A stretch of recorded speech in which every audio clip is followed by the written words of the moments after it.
আমরা পবিত্র রবিউল সানি মাস, যে মাস হলো পৃথিবীর সব অলিদের সেরা অলি, সকল অলিদের স্কন্ধে যার পদযুগল আল্লাহ রেখেছেন। আমল কালাম আখলাক চরিত্র ব্যবহারের কারণে সব অলিদের উপর র্যাঙ্কের মর্যাদা পেয়েছেন যিনি। ইরাকের জমিনে বাগদাদ নগরীতে বর্তমানে কবরস্থে আছেন তিনি, যার নাম পিরানে পীর দস্তগীর মহিউদ্দিন আব্দুল কাদের জিলানী রহমাতুল্লাহ আলাইহি। তাহারি ওফাত মাস এটা। এই মাসটার মৃত্যুদিন উপলক্ষ করে বলা হয় ফার্সি ভাষায় একটি শব্দ, শব্দটির নাম হলো ফাতেহা ইয়াজদাহাম। কি নাম বললাম? ফাতেহা ইয়াজদাহাম। ফাতেহা শব্দের বাংলা অর্থ হলো মৃত ব্যক্তির আত্মার কল্যাণে দোয়া করা।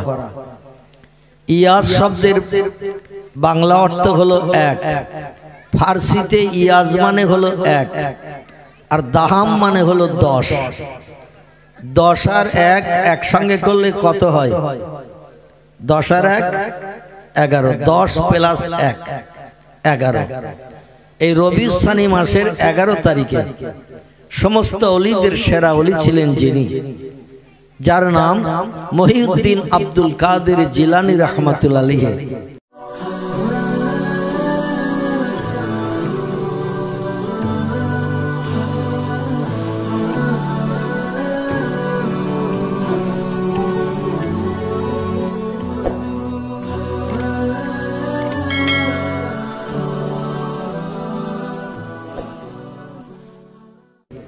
মহিউদ্দিন এই জন্য তার নামের পাশে বলা হয়, তিনি পৃথিবীতে মরা দিন জেন্দা করেছিলেন।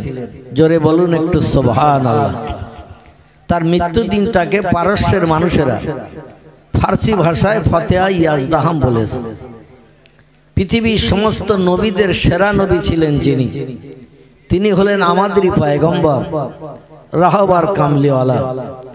হাসরের মাঠে যেদিন কেউ কারো দিকে ফিরে তাকাবে না, কেউ কারো কাছে পরিচয় পর্যন্ত দেবে না, এমনকি একটা ছেলে হাসরের মাঠে ঘুরতে ঘুরতে ঘুরতে ঘুরতে কোটি কোটি মানুষের ভিতর থেকে একজন ব্যক্তিকে চিহ্নিত করবেন। সেই ব্যক্তি হলো তার জনম দুঃখিনী মা।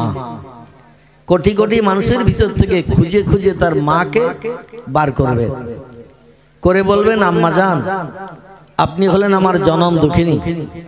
আপনার পেটের ভিতরে আমি দীর্ঘদিন ছিলাম, অনেক খাবার চিবিয়ে আমার গালে দিয়ে খাইয়েছেন, অনেক ভালো জিনিস আপনি না খেয়ে আমাকে খাইয়েছেন, রাতের বেলা ঘুমকে হারাম করে আমাকে সেবা যত্ন করেছেন, পেশা পায়খানা করার পরপরই ভিজে কাপড়গুলো আপনি পরিবর্তন করিয়ে শুকনো কাপড় পরিয়ে রেখেছেন, ঠান্ডায় যাতে সর্দি না লাগে শীত না লাগে জন্য আপনি দেহ আলগা রেখে আমার দেহটা শুকনো কাপড় দিয়ে ঢেকে রেখেছেন। তিনি হলেন আমাদের জগৎ জননী জনম দুঃখিনী মা। এই মাকে খুঁজে পাবেন ছেলেটা মাকে খুঁজে পেয়ে বলবেন, মা, আমার একটা সওয়াবের জন্য আমি জাহান্নামী হয়ে যাচ্ছি। হাসরের মাঠে নেকি বদি আমার ওজন হয়েছে পাপার পুণ্য। একটা সওয়াব হলে আমার পাপের পাল্লা হালকা হবে, সওয়াবের পাল্লা ভারী হবে। সওয়াব আর পাপ দাড়ি পাল্লায় চাপানো হয়েছে, মনিকাটা সমান সমান হয়ে গেছে। পাপের দিকেও ঝোঁকেনি, সওয়াবের দিকেও ঝোঁকেনি। আল্লাহ বললেন সমান সমান হয়ে গেছে। এজন্য একটা সওয়াব যদি তুমি কালেকশন করে আনতে পারো কারো কাছ থেকে, তাহলে সওয়াবের পাল্লার দিকে মনিকাটা ঝুঁকে যাবে, আমার জান্নাতি বান্দা সাব্যস্ত হবে। যাও, তোমাকে একটু সুযোগ দিচ্ছি, তোমার আপনজন আত্মীয় স্বজন সবাই আজ হাসরের মাঠে হাজির। বাপ এসেছে, ভাই এসেছে, চাচা এসেছে, ভাইপো এসেছে, দাদা এসেছে, পরদাদা এসেছে, সন্তান আদি মেয়ে ছেলে আপনজন আত্মীয় স্বজন সব আজ হাজির। যে কোনো আপনজনের কাছ থেকে একটা সওয়াব কালেকশন করে আনো, তাহলে তোমাকে আর জাহান্নামের আগুনে পুড়তে হবে না, সরাসরি আমার জান্নাত হালাল বানানোর সুযোগ হবে, সুবিধা পাবে। ওই লোকটি একটা সওয়াবের জন্য হাসরের মাঠে হনিনে হয়ে ঘুরে বেড়াবে। অপর কোন ব্যক্তির কাছে হাত পাতলে তো তারা সওয়াব দেবে না, কারণ তাদের হিসাব নিকাশ তখন হয়নি। তারা বলবে, তোমার মতো অবস্থা যদি আমারও হয় তাহলে আমি তো বিপদগ্রস্ত হব। ইয়াউমা ইয়াফিরুল মারউ মিন আখিহি ওয়া উম্মিহি ওয়া আবিহি ওয়া সাহিবাতিহি ওয়া বানিহি আল আখির। আল্লাহ কোরআনে তত্ত্বটি কোট করেছেন সেদিনকার অবস্থার কথা। সেদিনকার যে অবস্থাটা হবে সে অবস্থার কথা আল্লাহ কোরআনে কোট করে বললেন, দুনিয়ার মানুষ শোনো, সেদিন এমন একটা অবস্থা হবে স্বামী স্ত্রীকে চিনবে না, স্ত্রী স্বামীর কাছে পরিচয় দেবে না, বাপ ছেলেকে চিনবে না, ছেলে বাপকে চিনবে না, মা মেয়েকে চিনবে না, মেয়ে মায়ের কাছে কোনো পরিচয় দেবে না, আপনজন আত্মীয় স্বজন কেউ কারো দিকে ফিরেও তাকাবে না। হাসরের মাঠে প্রত্যেকটি মানুষ উদ্যমুখী হয়ে দৌড়াবে, উপরের দিকে ফিরে দৌড়াবে। পয়গম্বর বলছেন, নারী পুরুষ সবাই উলঙ্গ উলঙ্গিনী হয়ে হাসরে হাজির হবে। প্রত্যেকটি নারী পুরুষ, যুবক যুবতী, বৃদ্ধ বৃদ্ধা সব উলঙ্গ উলঙ্গিনী হয়ে হাসরের মাঠে হাজির দেবে। কারো গায়ে কোনো বসন কাপড় থাকবে না। মায়েশা বলছেন, ইয়া জাউজি, রে প্রাণের স্বামী, আমি 7 মতান্তরে 7.5 বছর বয়সে আপনার সঙ্গে বিবাহ বন্ধনে আবদ্ধ হয়ে আপনার ঘরকন্যা করতে এসেছি। দেখতে দেখতে 9 বছরের মতো আপনার সংসার পরিচালনা করলাম। ক বছর? 9 বছর। নবীজির ইন্তেকাল হয় যখন মায়েশার বয়স ছিল তখন 17 বছর। কত বললাম? 17 বছর। 8.5 থেকে 9 বছর মদিনার দেশে মায়েশা প্রিয় নবী সংসার যাপন করেছিলেন, সংসারের দায়িত্ব পালন করেছিলেন। মায়েশা বলছেন, যেদিন আপনার ঘর কন্যা করতে এসেছি সেদিন থেকে নিয়ে আজ পর্যন্ত আমি আমার চেহারা কোনো পরপুরুষকে আমি দেখাই নাই, কোন পরপুরুষের চেহারাও আমি দেখি নাই। আমি সবসময় পর্দা পুশিদার ভিতরে থাকতাম, কারণ আল্লাহ কোরআনে কোট করেছেন, কুল্লিল মুমিনিনা ইয়াগুদ্দু মিন আবসারিহিম কুল্লিল মুমিনাতি ইয়াগুদ্দুনা মিন আবসারিহিন্না ওয়া ইয়াহফাজু ফুরুজাহুম আলাকির।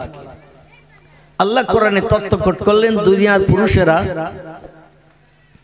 তোমরা তোমাদের চোখগুলোকে অবনত করবে পরনারীর দিকে তাকানো থেকে।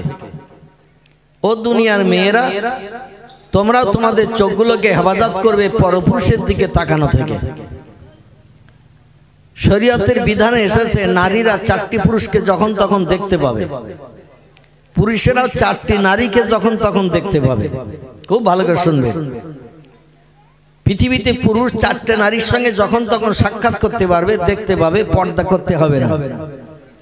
পুরুষেরাও 4টে নারীকে যখন তখন দেখতে পারবে, পর্দা করতে হবে না, চোখ হেফাজত করতে হবে না। এছাড়া আর যত নারী আছে পুরুষের জন্য তাদের চেহারা দেখা অবৈধ, হারাম সাব্যস্ত করা হয়েছে। নারীদের জন্য এই 4টি পুরুষ ছাড়া সমস্ত পুরুষের চেহারা দর্শন করা আল্লাহ কোরআনে কোট করে দিয়েছেন অবৈধ, হারাম হিসাবে। আর যদি কেউ কোরআন অমান্য করে তাহলে চোখের শাস্তি হবে জাহান্নামে। আমাদের অঙ্গ প্রত্যঙ্গ মাথা থেকে পা পর্যন্ত টোটাল বডির যদি অপরাধমূলক কাজ করি, ঠোঁটের অপরাধ করি, চোখের অপরাধ করি, হাতের অপরাধ করি, পায়ের অপরাধ করি, এই অপরাধমূলক কাজের জন্য আল্লাহ জাহান্নামের আগুন বানিয়ে রেখেছেন। আগুনে ফেলে শাস্তি দিয়ে দিয়ে দগ্ধ করবেন। শরীয়তের ফতোয়ার কিতাবে এসেছে, পুরুষ এনি টাইম 24 ঘন্টা দেখতে পাবে তার জনম দুঃখিনী মাকে। মায়ের দিকে যতবার তাকাবে আল্লাহ পাক একটা করে নফল কবুল হজের সওয়াব তার নামামলে লিপিবদ্ধ করে দেবেন। ঘর থেকে বেরিয়ে বাইরে যে ঘুরিয়ে যদি ঘরের পাশ থেকে সবার হাজিরি দিয়ে মায়ের চেহারা দেখে,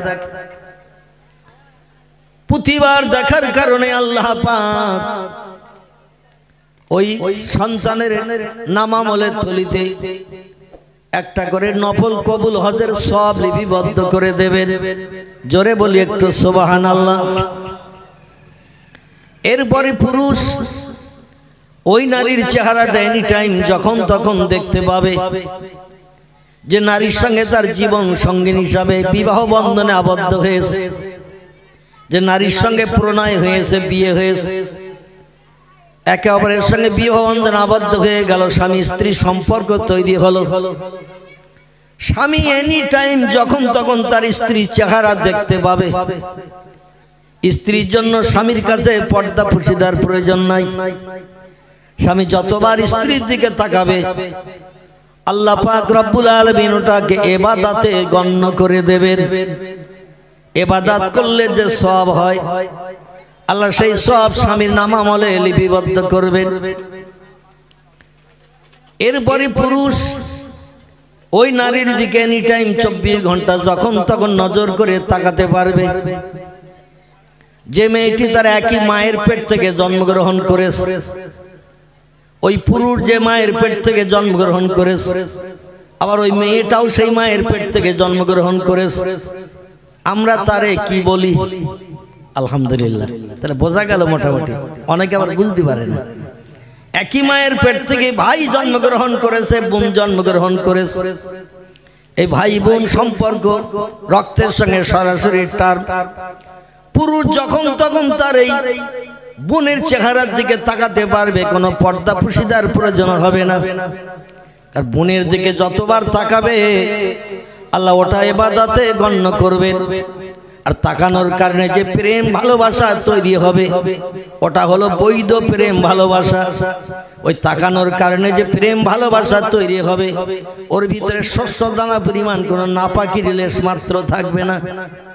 বোনের দিকে তাকিয়ে কোনো পুরুষ চিন্তা ভাবনা নেবে না যে ওকে নিয়ে একটু দীঘায় গেলে ভালো হতো, ওকে নিয়ে একটু টাকির বাবুদের আমবাগানের নদীর ধারে যে ঘন্টা তিনি বসে গল্প করলে ভালো হতো।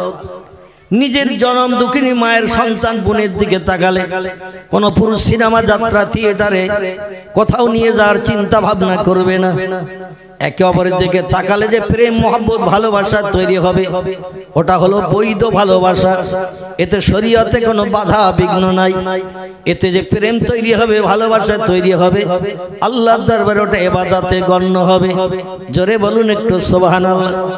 কিন্তু মামাতো বোন, খালাতো বোন, চাচাতো বোন, ফুফুতো বোন, পাড়া প্রতিবেশী বোন এদের দিকে যদি একবারের জায়গায় দুবার তিনবার যদি তাকানো হয় মনের ভিতরে কুচিন্তা শুরু হয়ে যাবে। দীঘায় নিয়ে যেতে পারলে ভালো হতো, টাকিরাম বাবুদের বাগানে নিয়ে গেলে ভালো হতো, সিনেমা একটু গেলে ভালো হতো, যাত্রায় গেলে ভালো হতো, গল্প গুজব হতো, ভবিষ্যতে চরিত্র নষ্টের সুযোগ হয়ে যেত, হাসি ঠাট্টার গল্প গুজব হতো। চিল্লাই বলুন একটু নাউজুবিল্লাহ। এরপর আর একটা নারীর দিকে পুরুষ এনি টাইম 24 ঘন্টা দেখার সুযোগ পাবে। শরীয়তে কোনো বাধা বিঘ্ন নাই, কোরআনে কোনো বাধা বিঘ্ন নির্দেশ দেয়া নাই। সেটি হলো স্বামী স্ত্রী মিলনে যে কন্যা সন্তান মায়ের উদর থেকে জন্ম নিল, অতএব ওই কন্যা সন্তানের পিতা হলো ওই পুরুষ। নিজের জন্মদাতা কন্যা সন্তান এর দিকে বাবা যখন তখন এনি টাইম তাকাতে পারবে। এ তাকালে প্রেম ভালোবাসা যেটা তৈরি হবে এটা হলো বৈধ ভালোবাসা। এর ভিতরে কোনো শস্য দানা পরিমাণ নাপাকি থাকবে না। আমার ভাইরা, কন্যা সন্তানের দিকে তাকালো শরীয়তে জায়েজ করেছে, পিতা তাকাতে পারবে যখন তখন। কিন্তু এছাড়া আর যত নারী আছে এদের দিকে তাকানো আমার আল্লাহ নিষিদ্ধকরণ করেছে। সকলে বলি আমিন। মেয়েদের জন্য আমার আল্লাহ পাক 4টি পুরুষের দিকে তাকানো বৈধ ঘোষণা করেছে। ও মেয়েরা, তুমি তোমার জনম দুঃখী পিতার যে পিতার ঔরসজাত সন্তান তুমি পৃথিবীতে জন্মগ্রহণ করেছ, তোমার বাপের চেহারার দিকে এনি টাইম যখন তখন তুমি দেখতে পারবে, তাকাতে পারবে। এতে যে প্রেম ভালোবাসা তৈরি হবে ওটা বৈধ ভালোবাসা। এর ভিতরে শস্য দানা পরিমাণ নাপাকে থাকবে না। এটা হলো ইবাদতে গণ্য হবে। পিতার দিকে বারবার যদি কন্যা তাকায় কোনো কুচিন্তা ভাবনা মেয়ের নজরে আসবে না, পিতারও নজরে কোনো কুচিন্তা আসবে না। আর মেয়েকে নিয়ে কোনো জায়গায় যাবে এরকম চিন্তা ভাবনা কোনো পিতা করবে না। এটা শরীয়তে বৈধ। এরপরে নারী আরেকটি পুরুষের চেহারা যখন তখন এনি টাইম দেখতে পাবে, সেটি হলো তার বিবাহিত স্বামী। স্বামীর চেহারা যখন তখন দেখতে পাবে। যতবার দেখবে আল্লাহ ইবাদতে গণ্য করবে, সওয়াব হবে, সওয়াব হবে। প্রেম ভালোবাসা গাঢ়তর হবে, সংসার জীবনে বিপদে মুসিবতে একে অপরের জন্য জীবন উৎসর্গ করে দিতে রাজি হয়ে যাবে। জোরে বলুন একটু সুবহানাল্লাহ। এরপর নারী ওই পুরুষের চেহারা এনি টাইম যখন তখন 24 ঘন্টা দেখতে পাবে, শরীয়তে বাধা নাই। নিজের জন্মদাতা পুত্র সন্তান, নিজের ছেলের চেহারার দিকে মা যখন তখন দেখতে পাবে, শরীয়তে কোনো বাধা নাই। এরপরে নারী আরো একটি পুরুষের চেহারার দিকে যখন তখন দেখতে পাবে, শরীয়তে কোনো বাধা নাই। সেটা হলো তার একই মায়ের পেটের ভাই, নিজের আপন ভাই। ভাইয়ের দিকে যখন তখন তাকাতে পারবে, দেখতে পাবে। যতবার তাকাবে তো অবৈধ কোনো সম্পর্ক তৈরি হবে না, অবৈধ লেশমাত্র আসবে না, বরং মহব্বত ভালোবাসা যা তৈরি হবে বৈধ ভালোবাসা। একে অপরের বিপদে সাহায্যের জন্য তারা সচেষ্ট হবে। সকলে বলি আমিন। আর যত পুরুষ আছে, খালাতো ভাই, মামাতো ভাই, শাস্তো ভাই, ফুফুতো ভাই, পাড়া প্রতিবেশী ভাই, বন্ধুর ভাই, রাস্তাঘাটে পথে যত যুবক চলবে, মেয়েদের জন্য কোরআন বলা হয়, কোরআনে আল্লাহ কোট করে দিয়েছেন, কুল্লিল মুমিনাতি ইয়াগদুদনা মিন আবসারিহিন্না। ও দুনিয়ার মেয়েরা, তোমাদের চোখ অবনত করো পরপুরুষের দিকে তাকানো থেকে। শরীয়তে একটা বার মাত্র দেখা যায়, একটা বার, যে আমার পরিচিত কিনা। রাস্তার সামনাসামনি দেখা হলো, একটা বার নজর করে দেখা যাবে। যদি দেখলেন আমার পরিচিত না, তাহলে ওই যে দেখলেন ওই দেখাটাই শেষ। যদি আপনার পরিচিত হয় অতি আপনজন, তাহলে আরেকবার দেখা শরীয়তে জায়েজ করা হয়েছে। দুটো একটা ভালো মন্দ কথাবার্তা জিজ্ঞাসার জন্য। যদি একবার দেখে বুঝলেন আমার আপনজন না, পরিচিত না, ওই প্রথম যে চোখোচোখি হলো ওইটাই শেষ। আর ওই একবার দেখার কারণে কি কোনো অবৈধ প্রেম প্রীতি তৈরি হবে নাকি? আর যদি না তাকান, কোনোদিন আর অবৈধ প্রেম প্রীতি তৈরি হবে না। বারবার তাকালে অ্যাকশন শুরু হয়ে যাবে। ঠিক বললাম না ভুল বললাম? বারবার তাকালে অ্যাকশন শুরু হয়ে যাবে। আমার ভাইরা, হযরত মায়েশাতুল হুমায়রা রাদিয়াল্লাহু আনহা, যার কথা আমি আপনাদের কাছে বলছিলাম, তিনি বললেন, প্রাণের স্বামী, 8.5 বছর, মতান্তরে 8 বছর বয়সে আমি আপনার বিবি হিসাবে আপনার ঘর কন্যা করতে এসেছি। সেখান থেকে আমার বর্তমান বয়স হয়েছে 17। দেখতে দেখতে 9 বছরের মতো হলো, আমি 17 বছরের যুবতী সুন্দরী নারী। কোনোদিন পরপুরুষের চেহারা আমি দেখি নাই, কোনদিন কোন পরপুরুষের চেহারা আমি দেখি নাই, এবং আমার চেহারা কোন পরপুরুষকে আমি দেখাই নাই। একটা দিন আমার বিবাহের পরবর্তীতে আপনার একজন অন্ধ সাহাবী এসেছিলেন আপনার কাছে দিন শরিয়াতের আলোচনা শুনতে। তখন আমার নতুন নতুন বিয়ে হয়েছে। আপনার একজন অন্ধ সাহাবী আপনার সঙ্গে সাক্ষাৎ করতে আসছিলেন। সাহাবীর নাম ছিল উম্মে মাকতুম। কি নাম বলেন? উম্মে মাকতুম তার নাম ছিল। এ চোখে কিছু দেখতে পেত না, লাঠির উপরে ভর করে করে রাস্তায় হাঁটতো। আমাদের দেশে অনেক অন্ধ লোক আছে, লাঠির উপরে ভর করে রাস্তায় সামনে দিয়ে তারপর যায়। কোথায় গাড়া গাড্ডা আছে, বাম্পার আছে দেখে নেই। অনেক আমি আইসক্রিম ওয়ালারও দেখেছি, চোখে দেখতে পায় না, পয়সা দিলে হাতে ঠিক করে নেয়। এ সারে নাকি 8 আনা, এ 1 টাকা কি 2 টাকা, ও হাতে ঠিক করে নেয়, দেখতে পায় না।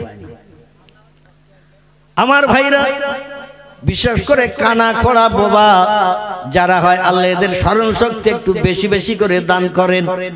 জোরে বলি একটু আমিন।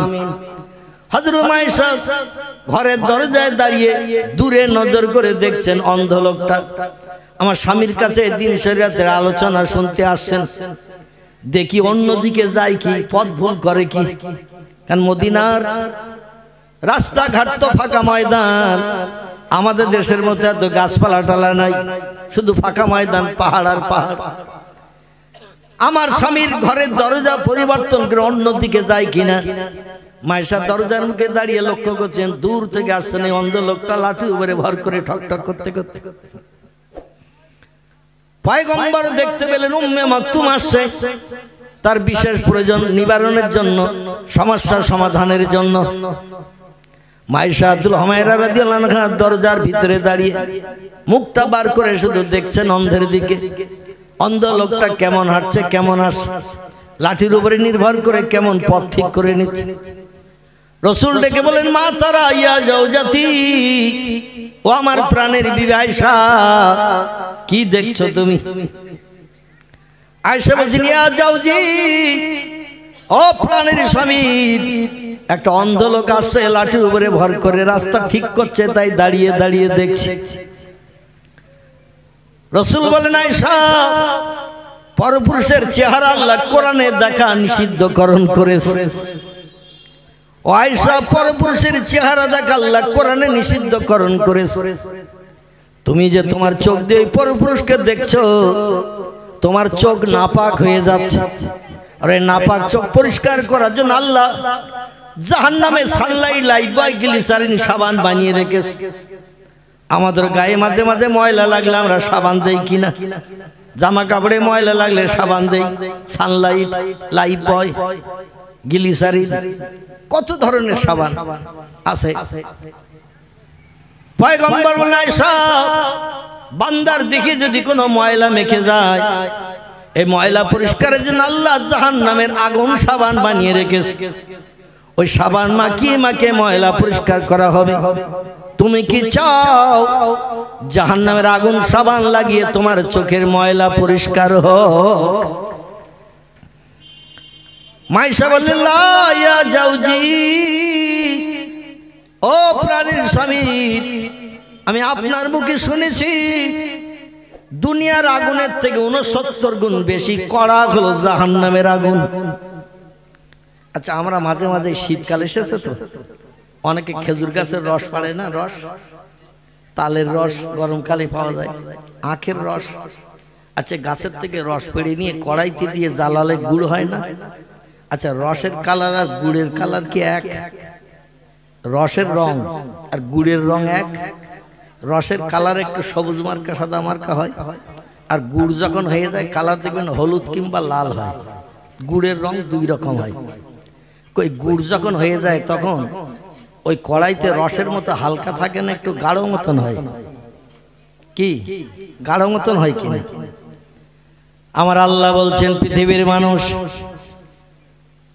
দুনিয়ার আগুনের কালার হলো লাল রসের মতো, জাহান্নামের আগুনেরও কালার ছিল পূর্বে লাল রসের মতো। বান্দারা আমার দুনিয়ায় বাস করবে, আমার নেয়ামত খাবে, আমার অনুদান বিবি বাচ্চার সঙ্গে সংসার জীবনে সুখ ভোগ করবে, আমার জমিনে ঘর বেঁধে থাকবে, আর আমি আল্লাহ আমার হুকুমের খেলাপ করবে বান্দারা। তাদের শাস্তি দেওয়ার জন্য একটু গুড় বানানোর দরকার আছে না নাই? রসে জ্বালালে হবে না, একটু রস জ্বালিয়ে গুড় করা হবে। গুড়, আল্লাহ বলেন জাহান্নামের আগুন একটু গুড়ের মতো কড়া করার জন্য আমি ফেরেশতাদের বললাম, আগুন জ্বালা 1000 বছর ধরে। কদিন?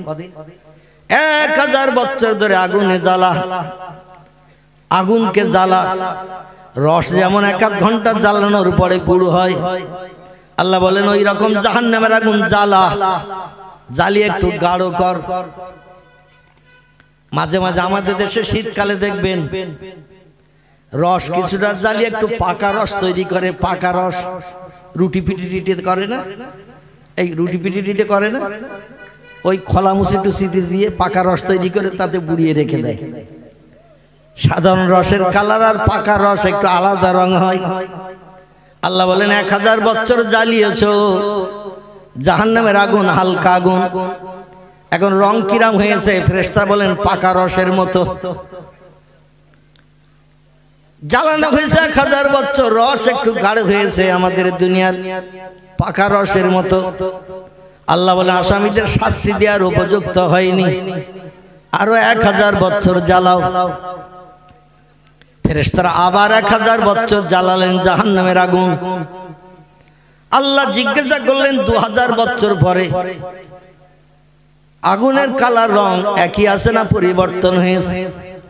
ফেরেশতারা বলেন প্রথম 1000 বছর জ্বালালাম, জ্বালে আগুনের কালার রং হয়েছিল সাদা।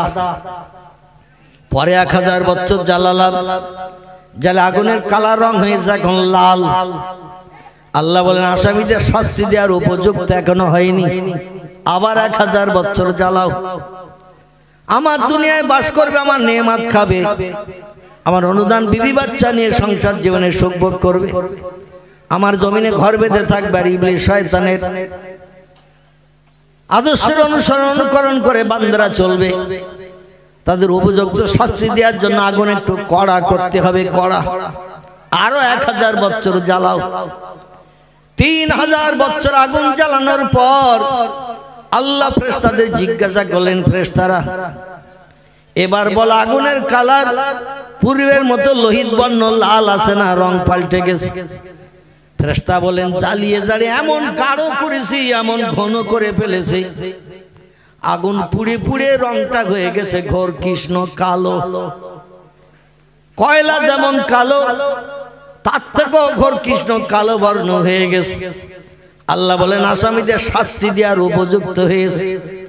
এবার যারা আমার হুকুমের খেলাপ করবে, দুনিয়াতে আমার মান্যতা দেবে না, আমি আল্লাহ আমার কথা মোতাবেক চলবে না, ওই আগুনে বান্দাদের আমি জ্বালাবো, জাহান্নামে নিক্ষেপ করে।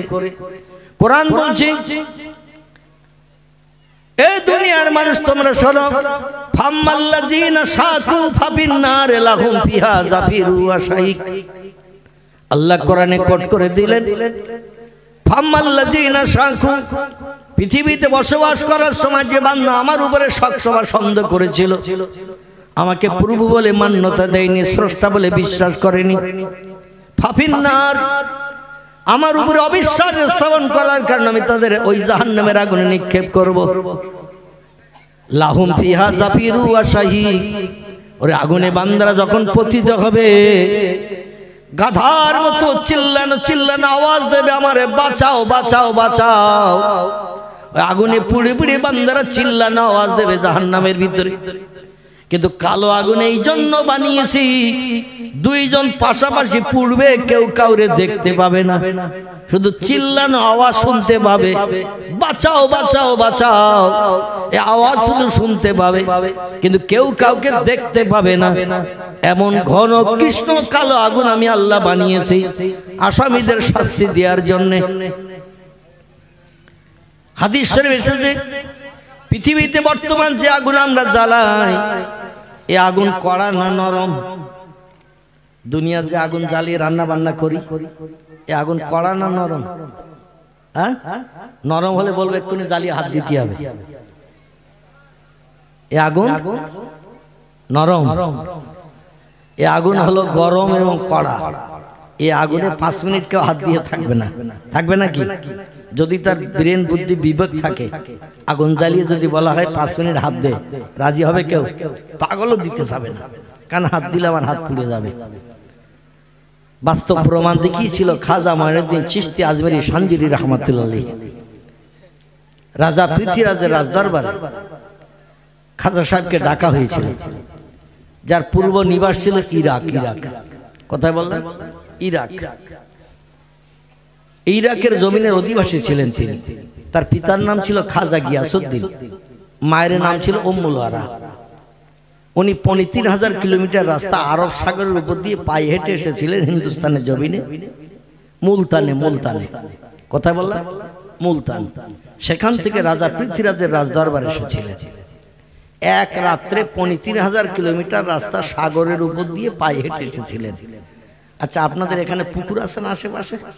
আচ্ছা, আমারে যদি পুকুরের পাড়ে দাঁড় করিয়ে দেন, দিয়ে বলেন হুজুর সাইড দিয়ে ঘুরে যেতে গেলে সময় লাগবে, খেজুর গাছ টাছ আছে, কাঁটা টাটা ফটবে, মাঝামাঝি যাবে, তাহলে কাঁটা টাটা ফটবে না, সময় বেশি লাগবে না। আমি আর কোনোদিন দাওয়াতে আসবো? এখানে আসবো, কারণ পুকুরের মাঝামাঝি যেতে গেলে এখন শীতকাল, যত নামবে কাপড় ভেজবে না ভেজবে না। আর সাঁতার যদি না জানি, ইঁদুরের বাচ্চার মতো নাকানি সোবানি খেয়ে কমপ্লিট হবে না, হবে না। সাঁতার না জানলে কমপ্লিট হয়ে যাবে। খাজা মঈনুদ্দিন চিশতি আজমেরি সানজারি রহমাতুল্লাহ আলাইহি একা আসেননি। আল্লাহ কোরআনে ১৫০০ বছর আগে তত্ত্ব কোট করে দিয়েছেন। বিসমিল্লাহির রহমানির রহিম, হুয়াল্লাযী খালাকা লাকুম মা ফিল আরদে জামিআ। জোরে বলুন একটু আল্লাহু আকবার, আর একটু চিল্লায়ে বলুন আল্লাহু আকবার। কোরআন সত্য না মিথ্যা? কোরআন হলো সত্য। যে লোকটি মিথ্যা ধারণা করবে ও লোকটি সঙ্গে সঙ্গে কাফের হিসাবে বিবেচিত, আর কাফেরের ঠিকানা হবে জাহান্নাম। এজন্য কোরআনের সব কথা আমাদের বিশ্বাস রাখতে হবে না? হবে না? কোরআনের শুরুতে আল্লাহ জানিয়েছেন যালিকাল কিতাবু লা রাইবা ফিহি, আমার আসমানে লৌহে মাহফুজের সংরক্ষিত ভাষা কোরআনের ভিতরে যত বিষয়ে তত্ত্ব পরিবেশন করে দিয়েছি, লা রাইবা ফিহি, একটা তত্ত্বের ভিতরে কোনো শক বা সন্দেহ নাই, মিথ্যা নাই, ভুল নাই, কোনো বাজে কথা লেখা নাই। কোরআনের সব কথাগুলো সত্য। জোরে বলুন একটু আমিন। আল্লাহ কোরআনে সূরা বাকারায় তত্ত্ব কোট করলেন, হুয়াল্লাযী খালাকালাকুম মা ফিল আরদে জামিয়া। ও দুনিয়ার মানুষ তোমরা শোনো, যা কিছু পৃথিবীতে চোখে দেখতে পাও, যা কিছু চোখে দেখতে পাও না, আমি সব সৃষ্টি বানিয়েছি কেবল মানুষের উপকারের জন্য। যা কিছু চোখে দেখতে পাও, যা কিছু চোখে দেখতে পাও না, সব কিছু আমি বানিয়েছি কেবল মানুষের উপকারের জন্য। এখন কোরআনের কথা সত্য না মিথ্যা? একটু জোরে বলেন। সত্য। তাহলে বাঘ আল্লাহ বানিয়েছেন মানুষের উপকারের জন্য তো নাকি? চলুন তো একটু সুন্দরবনের জঙ্গলে যাই। যে বাঘের ডেকে বলি বাঘ, জঙ্গলে গাড়ি ঘোড়া টোড়া চলে না, পায়ে হেঁটে হেঁটে মৌসা দেখলাম, হরিণ দেখলাম, খরগোশ দেখলাম, জঙ্গলি মুরগি দেখলাম, বুনো সব দেখলাম। জঙ্গলে আছে না নেই? আল্লাহ আমাকে কয়েকবার জঙ্গলে নিয়ে গেছে। জঙ্গলের ধারে প্রোগ্রামে গেছে, ওখান থেকে ওরা আবার নিয়ে গেছে সঙ্গে করে। চণ্ডীপুর, চণ্ডীপুর জায়গাটির নাম। ফুরফুরার ওমর সিদ্দিকী এবং আমি এবং ওনার দুই মেয়ে, যাদের বিয়ে হয়ে গেছে, এখন বাচ্চা কাচ্চার মা হয়ে গেছে, ওনার দুই মেয়ে, আমি অধম আর ওমর সিদ্দিকী সাহেব। যে বছর প্রথম হজে গিয়েছিলাম 2002 সাল। কত বললাম? 2002 সাল। ওই বাসন্তী থেকে, ওখান থেকে লঞ্চে করে গেলাম জলসায় চণ্ডীপুরে। চণ্ডীপুরে জলসা যাওয়ার পরের দিন সকালবেলা ওদের নিজেদের লঞ্চ নিলেন, মুরগি নিলেন, মাছ নিলেন, এটা ওটা সব তুলে নিয়ে দুপুরে খাওয়া দাওয়া হবে। লঞ্চের উপরে রান্না হচ্ছে আর আমাদের নিয়ে জঙ্গল ঘুরোচ্ছে। সেই গিয়েছিলাম জঙ্গল দেখতে 2002 সাল। ওনার দুই মেয়েও ছিল সঙ্গে। জঙ্গল দেখবে হুজুর তাই নিয়ে এসেছে। উনিও জঙ্গল দিকে ফিরলেন সন্ধ্যাবেলা, আমিও ফিরলাম একসঙ্গে। বলল আজকের প্রোগ্রাম কোথায়? আমি বললাম হুজুর কাল বাদ পরশু যেতে হবে হসপাকে, প্রোগ্রাম আজকে নেই। উনি বললেন আমারও নেই বাবা, আমার আজকে জলসা নেই, এখান থেকে বাড়ি যাব। তো যাই হোক, এখন জঙ্গলে বিভিন্ন জীবজন্তু দেখলাম, হরিণ দেখলাম, খরগোশ দেখলাম, বুনো সব দেখলাম, কুমির দেখলাম, কিন্তু দুর্ভাগ্য আমাদের বাঘ দেখা হয়নি। মানে বাঘ সবসময় দেখা যায় না। এখন হুজুর আস্তে আস্তে বলছে বাবা সব হইল, কিন্তু বাঘ তো দেখা গেল না। বলে হুজুর বাঘ দেখা যায়নি, তবে দেখলে আবার বিপদের আশঙ্কাও থাকে। ওরা মাঝে মাঝে সাগর ঝাঁপিয়ে মানুষ ধরতে আসে। দেখা হয়নি, বরং আমরাও চিন্তা করছিলাম যেন বাঘ না দেখা যায়, কারণ পীর সাহেবের নিয়ে যাচ্ছি, হঠাৎ সাগর ঝাঁপিয়ে আনবে। এজন্য আমাদের মনে মনে ইচ্ছা ছিল, ইচ্ছাটাই আল্লাহ পূরণ করেছেন। বাঘ দেখা ভালো না। হুজুর বললেন বাঘ দেখা হলো না, তাহলে আর জঙ্গল দেখলাম কি? যাই হোক, গল্প গুজব করতে করতে ফিরে আসলাম। এখন আমরা যদি যাই ভটভটি লঞ্চ করে, নদীর ধারে গ্রাফিন করে জঙ্গলের ভিতরে ঘুরে ঘুরে বেড়াচ্ছি। এখন হেঁটে হেঁটে পা ব্যথা হয় না? হয় না? পা ব্যথা হয়। হঠাৎ 8-10 হাত লম্বা একটা বাঘের সঙ্গে ধরো দেখা হয়ে গেছে। আল্লাহর কুদরতি মহিমা। হলুদ কালো ডোরা কাটা, যার ইংরেজি নাম হলো দা রয়্যাল বেঙ্গল টাইগার। চিড়িয়াখানায় গেলেই দেখতে পাওয়া যায়। ছেড়ে দেওয়া রয়েছে, আর চতুর্ধারে বেশ বড় গর্ত করে খাল কাটা রয়েছে, যাতে খাল ঝাঁপিয়ে উপরে উঠতে না পারে। ছেড়ে দেওয়া রয়েছে, মানুষ খালের পাড়ে দাঁড়িয়ে দাঁড়িয়ে দেখে। এখন বাঘের দিকে যদি বলা হয় বাঘ, জঙ্গল দেখতে যেয়ে পায়ে হেঁটে হেঁটে পা ব্যথা হয়ে গেছে, আর হাঁটতে পারতিস নি।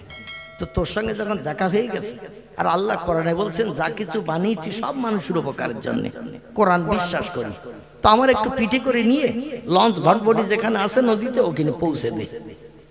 এ বাঘ কথা শুনবে না? শুনবে না। বাঘ বলবে হুজুর অন্তত আমার বাউন্ডারির ভিতরে আসেন, অন্যতে পিঠে তুলতে পারছি না। বাংলা একটা প্রবাদ আছে, হরিণ লাভ দেয় 22 হাত, বাঘ লাভ দেয় 20 হাত। এই হরিণ একবার লাভ দিলে 2 হাতে এগিয়ে যায়, দুবার লাভ দিলে 4 হাতে এগিয়ে যায়, আর যতবার লাভ দেবে হরিণ বাঘের থেকে ডিস্টেন্স দূর হয়ে যায়, বাঘ তাই ধরতে পারে না। যদি একই সঙ্গে 20 হাত লাভ দিয়ে জনার হতো, একটা হরিণ আর জঙ্গলে থাকতো না, সব খেয়ে পাটা পরিষ্কার করে দিত।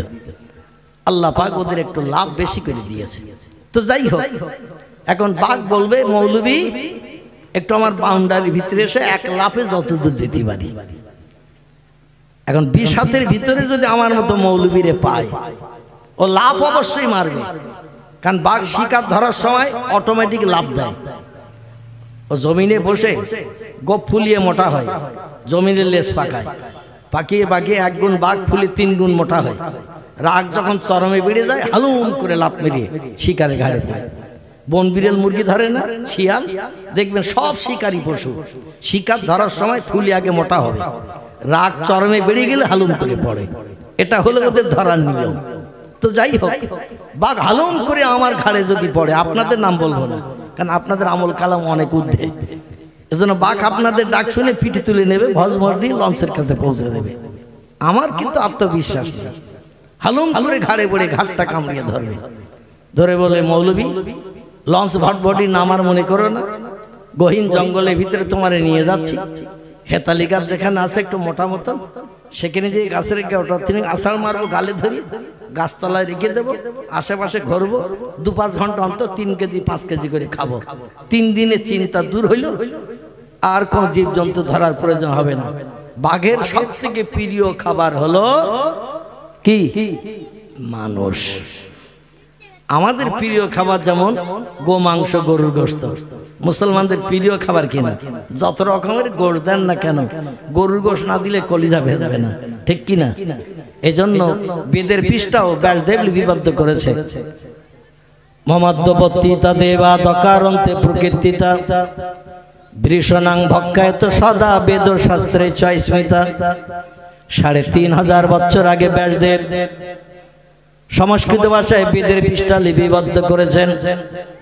সামবেদের 8 নম্বর শ্লোক তিনি বলছেন, মমাদ্যবত্তিতা দেবা দকারন্তে প্রকৃতিতা বৃষণাং ভক্ষায়ত সদা বেদ শাস্ত্রে চয়স্মিতা। জঙ্গলি সিদ্ধি সাধনা করে মনি ঋষিরা স্রষ্টার তরফ থেকে যে খবরগুলো পেয়েছিল, এলহামগুলো পেয়েছিল, এগুলো সংস্কৃত ভাষায় ধর্মগ্রন্থ বেদ পুরাণে লিপিবদ্ধ হয়েছে। ব্যাসদেব বললেন, যে লোকটির নামের প্রথম অক্ষর হবে মো, মমাদ্যবত্তিতা দেবা, যে দেবতার নামের প্রথম অক্ষর হবে মো, দকারন্তে প্রকৃতিতা, যার নামের শেষ অক্ষর হবে দ, যার নামের প্রথম অক্ষর হবে মো আর শেষ অক্ষর হবে দ, বৃষণাং ভক্ষায়ত সদা, সেই লোকটি সদা সর্বদা গো মাংস, গরুর গোশত খেতে পছন্দ করবেন, ভালোবাসবেন। বৃষণাং ভক্ষায়ত সদা, সদা সর্বদা, বৃষ মানে হলো ষাঁড় বা গরু, বৃষ শব্দের বাংলা অর্থ হলো ষাঁড় বা গরু। এই গরুর গোশত খেতে তিনি পছন্দ করবেন বেশি। বেদ ও শাস্ত্রের চয়স্মিতা, বেদ ধর্মগ্রন্থ অনুযায়ী তিনি হবেন শেষ যুগের মহামানব। জোরে বলুন একটু মারহাবা। একটু এগিয়ে আসতে হবে, মানে জায়গা যা ছিল আপাতত ফিল আপ হয়ে গেছে, এজন্য মাঝে মাঝে সামনের দিকে কিছু জায়গা খালি আছে, একটু একটু এগিয়ে আসেন, পিছনের দিকে একটু জায়গা খালি করে দেন। পরবর্তী যারা আসছেন তারা পিছনে টপ টপ করে আসেন, টপ টপ করে আসেন, কারণ আমার পরবর্তী বক্তা রাস্তায় খুব তাড়াতাড়ি এসে যাবে, এসে গেলে ইনশাল্লাহ 4 চোখের মিলন ঘটিয়ে দেব। আমি তো একেবারে ঘরের ডোবের মুরগি, ঠিক কি না?